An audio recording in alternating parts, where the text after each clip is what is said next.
by forever mental illness, craziness, madness, sinister, freestyle artist.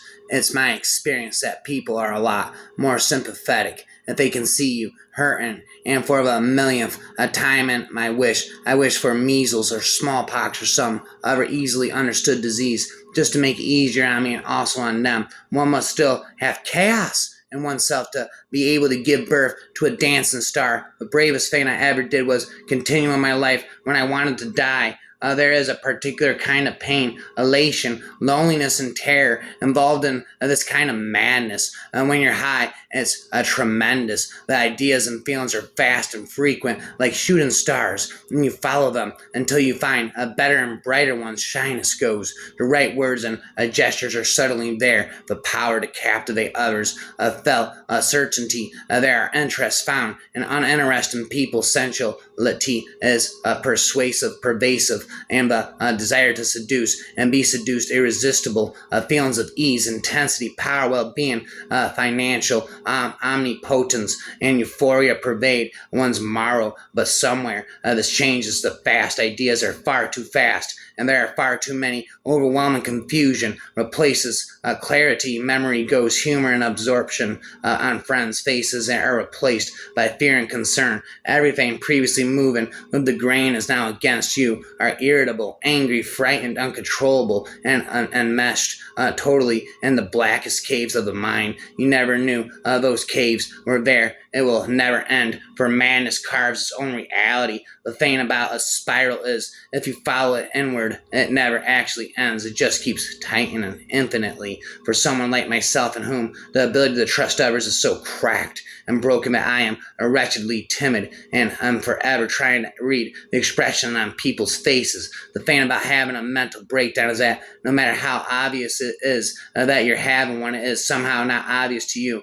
I'm fine, you think. So what if I watch TV for 24 hours straight yesterday? I'm not falling apart. I'm just lazy. Why, it's better to think yourself lazy than think yourself in distress. I'm not sure, but it was better, more than better. It was vital. When you come out of the grips of depression, there is an incredible relief, but not one you feel allowed to celebrate. Instead, the feeling of victory is replaced with anxiety that it will not happen again, and with shame and vulnerability when you see how your illness affected your family, your work, everything left untouched while you struggle to survive. We come back to a life thinner, paler, weaker, but as survivors who don't get pats on the back from coworkers who congratulate them on making it, survivors who wake to more than work than before because their friends and family are exhausted from helping them fight a battle they may not even understand. I hope to one day see a sea of people all wearing silver ribbons as a sign that they understand the secret battle,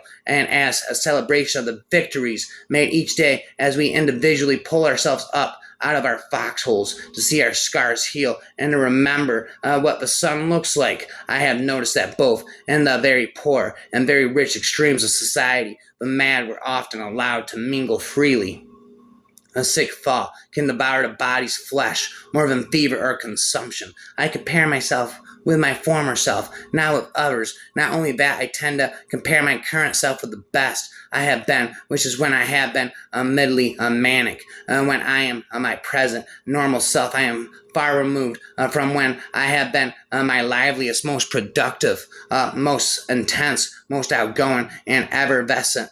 In short, for myself, I am a hard act to follow. I wanted to tell her that if only something were wrong with my body, it would be fine. I would rather have anything wrong with my body than something wrong with my head. But the idea seemed so involved and wearisome that I didn't say anything. I only burrowed down further in my bed.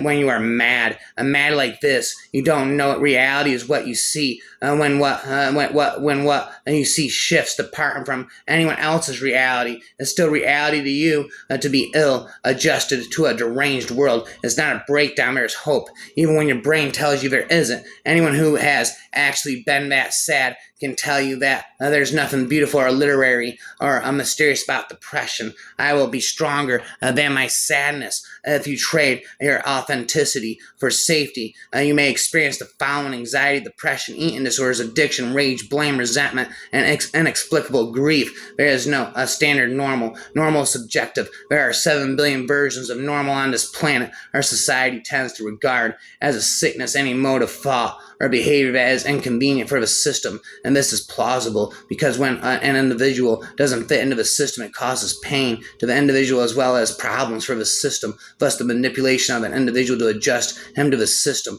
is seen as a cure for a sickness and therefore as good. The millions of people share the same forms of mental pathology does not make these people sane. He could not consider me as the living corpse of a would-be suicidal person, dead to shame, an idiot ghost. People assume you aren't sick unless they see the sickness on your skin like scars forming a map of all the ways you're hurting. My heart is a prison of have you trieds. Have you tried exercise? And have you tried eating better? Have you tried not being sad, not being sick? Have you tried being more like me? Have you tried shutting up? Yes, I have tried. Yes, I am still trying. And yes, I am still sick. Sometimes monsters are invisible and sometimes demons attack you from the inside. Just because you cannot see the claws and the teeth does not mean they aren't ripping through me. Pain does not need to be seen, to be felt. Telling me there is no problem won't solve the problem. This is not how miracles are born. This is not how a sickness works. One of the things that baffles me, and there are quite a few, is how there can